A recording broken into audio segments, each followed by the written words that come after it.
So Addison's disease is an autoimmune condition of the adrenal glands.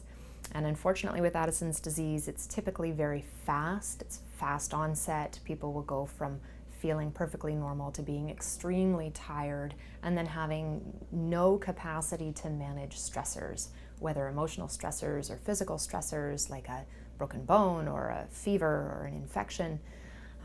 And with Addison's disease, typically the damaged tissue can't be brought back. And so with Addison's, of course, the typical stress management and dietary changes and anti-inflammatory approaches are all important.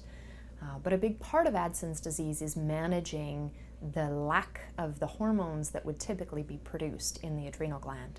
And so it's one in which collaborative care with a rheumatologist or an endocrinologist is incredibly important to really dial in both their conventional care and their integrative adjunctive naturopathic care.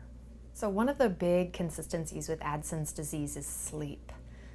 The hormone that the person with Addison's disease is predominantly lacking is cortisol. And so the treatment for Addison's disease is to replace that cortisol. But if cortisol is replaced not perfectly the way that the body wants it to be replaced, and quite frankly, the body is much smarter than we are. So if there's any alteration in that proper replacement and the schedule of replacement and the amount of replacement, people can't sleep. And of course, then their circadian rhythms are completely off.